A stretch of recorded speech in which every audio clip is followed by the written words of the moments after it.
All right, I'm Peter Haas, and I'm joined today by Reid. Kris is the Director of Operations at modPALEO, and today we're going to be talking about sourcing and food sourcing. Hi, Kris. How are you? I'm good. How are you, Peter? Good to see you. Doing great. Thank you. Thank you. Yeah, having a great day, enjoying life. How is it with you? You getting adjusted over with things? Well, things are calming down now. I could use a little more sunshine. It's been pretty cloudy here in Charlotte, but I'm ready for some sunshine. But things have been good here. Good. Good. I'm glad to hear that. Okay. I mean, Carter's been bragging about you and how you are definitely the go-to person on sourcing. So thanks for taking the time to sit down and answer my questions, and we'll go over a lot of sourcing topics that people have been asking about. Okay? Okay, cool. Great. So how would you define sourcing? Like I kind of have an idea of it, but when you talk to people about what sourcing is and why it matters, like what is sourcing? Well, I think that there's quite a few. There's a lot of depth there. When people think about buying food, they think about going to the grocery store primarily for their main food items to cook.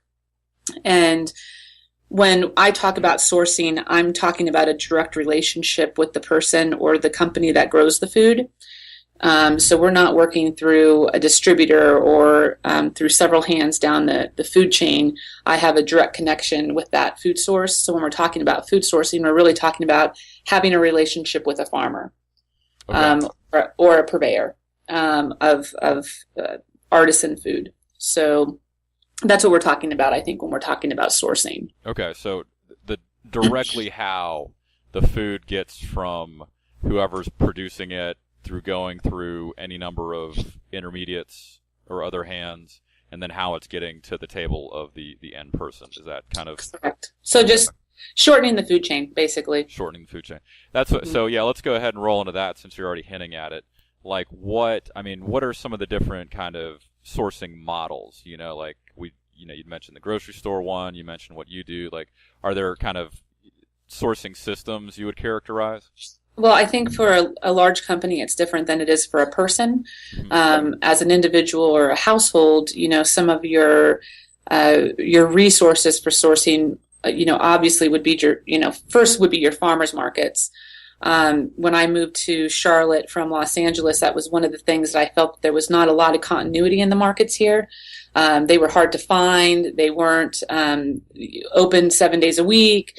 The hours were pretty much Saturday morning on markets, and so that kind of creates some barriers for people that are trying to source locally, because the farmers markets only have that Saturday morning hour, with the exception of Atherton Market, and there's a couple others that have some extended hours. But the second place that a family or household would source from is either a community garden or their own garden.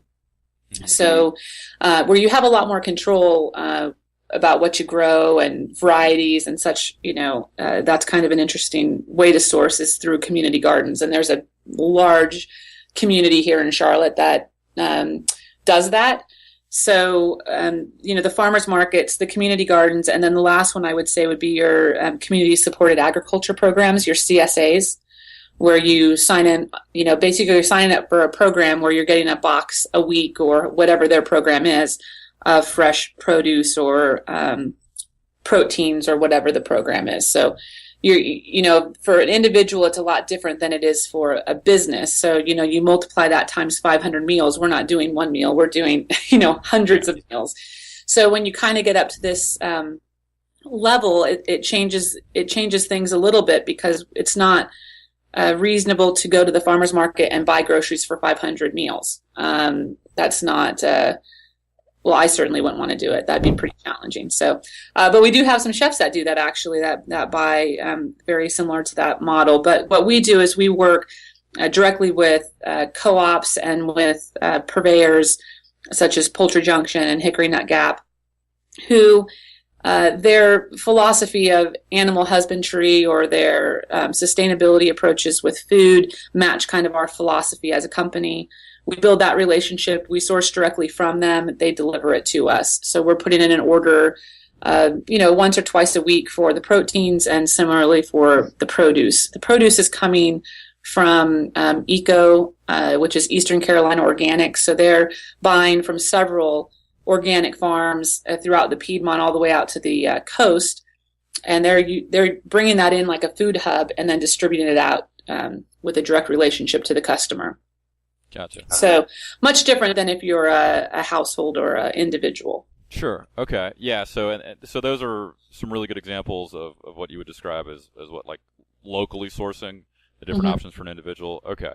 As opposed to just, like somebody just going to their, local Harris Teeter or their local, big box grocery store, or however you wanted to characterize that, or, even, we're doing stuff like that. Okay. Yeah. Cause I'm sure a lot of people are just like, that's their only, concept of their only resource. Their only resource of how to procure food. So why do you think source? I mean, so I guess the big question is, why do you think sourcing matters, and how do you think that affects food quality and then ultimately people's health? Again, that's that's a huge topic. Sure. And it has there's a lot of depth there. I think that the reason that sourcing is important, one, I feel very strongly about bridging the gap. I feel that connecting a person to a farm, a farmer's market, a rancher, whatever it is that's producing the food, and closing that gap brings a certain integrity to food. And by sourcing closer to, by purveying food closer to the source, you're getting the most nutritional value out of that food. When vegetables are cut, that vegetable starts to die immediately. So the longer that vegetable is going through the process of being, washed or radiated or whatever it is in these packing houses, and then distributed, and then on a ship or on a truck or on a train, or however they're getting this food all over the country and the world, there's this transportation time that produce starts to break down and becomes really just cellulose. So the vitamins and the nutrients and everything that's wonderful about that food kind of dissipates, and you end up with just kind of this cellulose.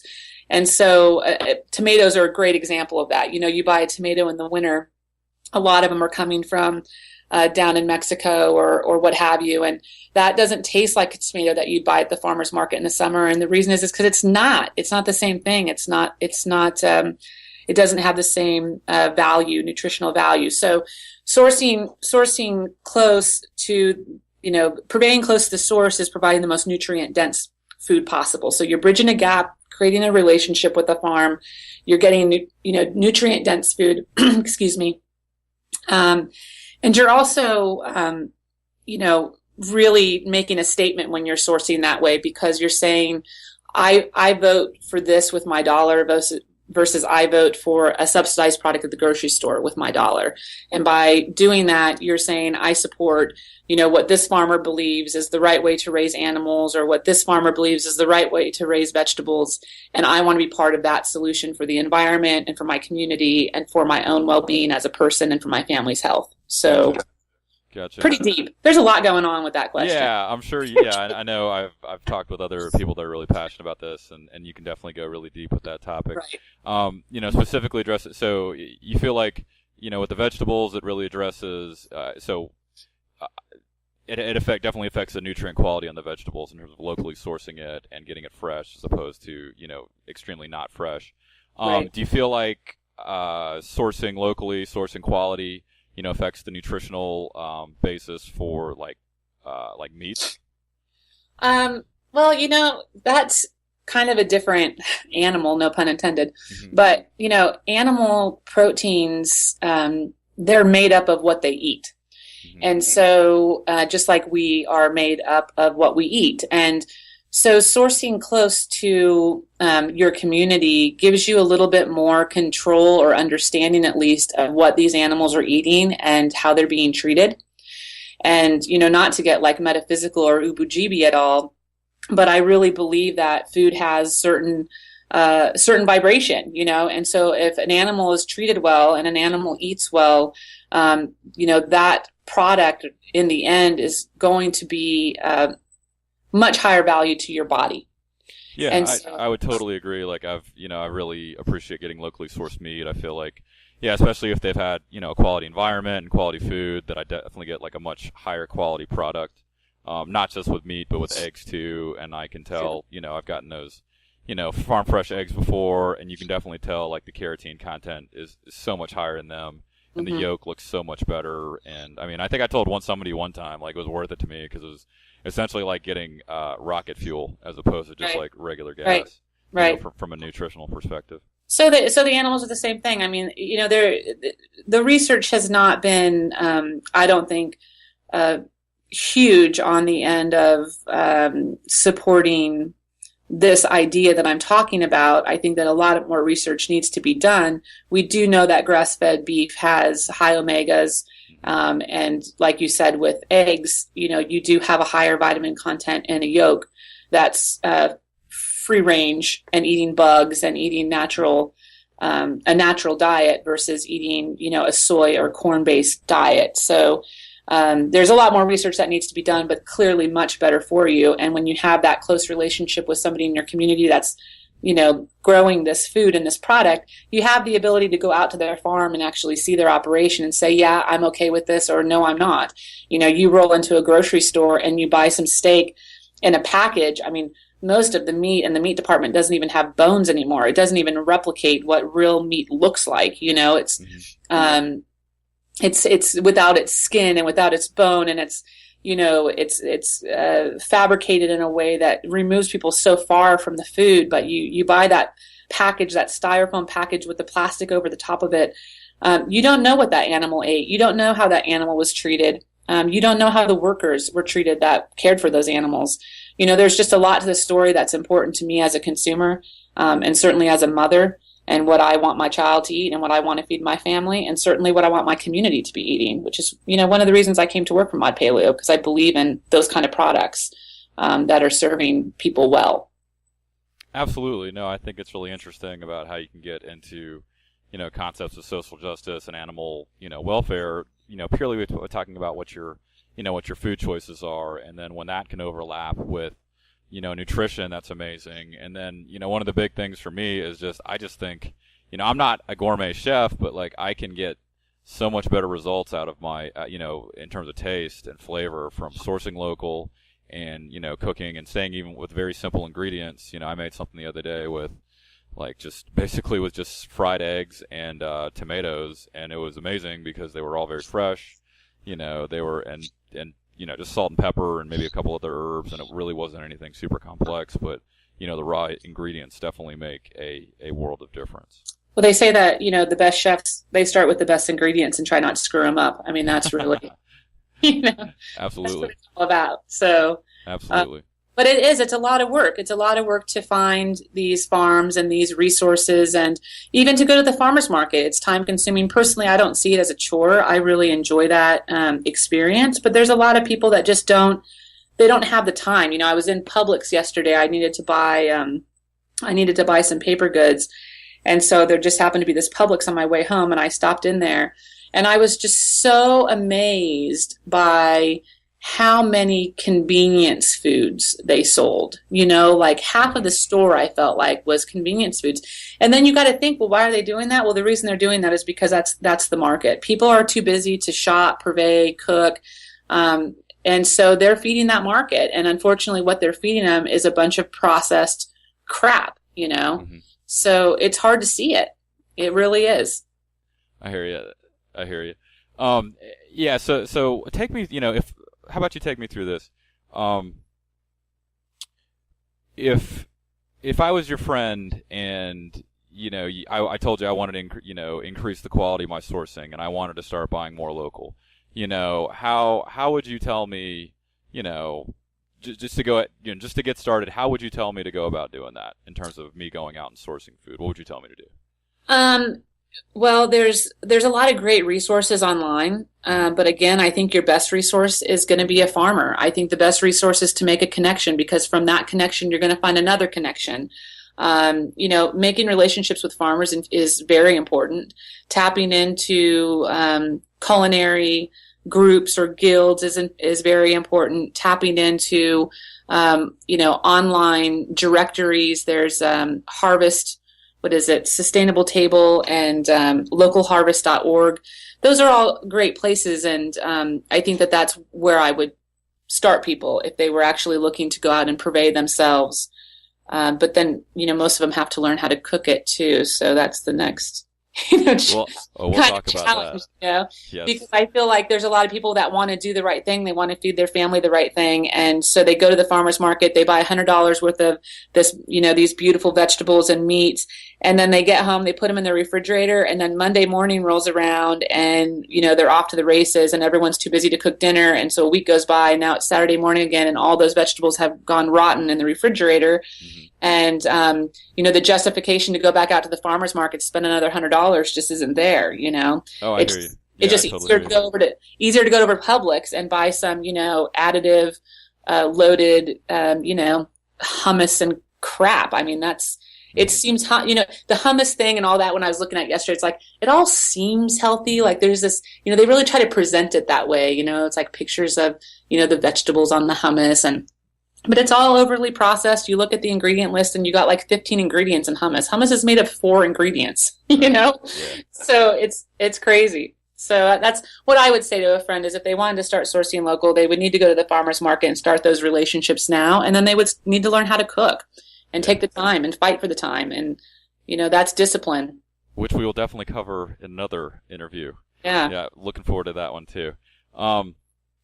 Okay, yeah, so that's great advice. I've done that. I mean, that's stuff I've done in the past, farmers markets. I actually went out and, I connected with a couple farmers, went and visited their operations. I thought that was awesome. But it does take time. It is a little bit of a learning curve, so say, I didn't have that kind of time and I wanted to find somebody, or some company even, that did something like, that took the time to, talk to farmers and talk to sourcers and talk to, somebody, verifying the integrity and the quality of their food. That would be somebody like you, right? I think that modPALEO definitely would be able to foot that bill. So, cool. I mean, that was one of the reasons I came to work here. Like I said, I really believe in their company philosophy and the integrity that they carry as a company.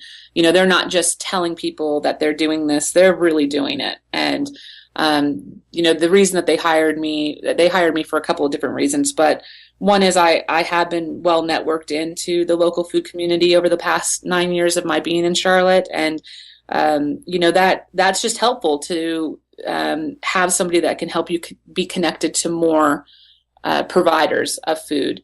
So we work together to find the right resources and to bring in the freshest possible quality ingredients. And we have a very talented chef that uses those products and makes some pretty fantastic meals. So it definitely eliminates the time factor for a customer that doesn't really have that time to shop, and certainly the cooking time. I think something else that's really unique about the product that we offer is that we have the reduced oxygen packaging, which is kind of this plastic over the top of the food that's put under pressure, sucks down to the food, which gives us a longer shelf life because it reduces the oxygen in the package. So we get a really extended time on our food. So people that buy it have several days to eat it. It's not like it's going to go bad tomorrow when they receive it, which I think is a huge benefit of eating and buying fresh food. So yeah, the purveyors that we use are fantastic and well sourced, like you said, and a lot of time investment has gone into building those relationships and sourcing that food and making it happen here on a weekly basis. It's a lot of food that needs to roll in here. It's a lot of logistics, and we do all that. And once we bring the food in, it's prepared in a way that's very unadulterated. I think it's very close to its original form in every way. There's not a lot. I mean, obviously, there's no additives or preservatives, no added sugar. We don't even have sugar in our building. So it's very special what we do.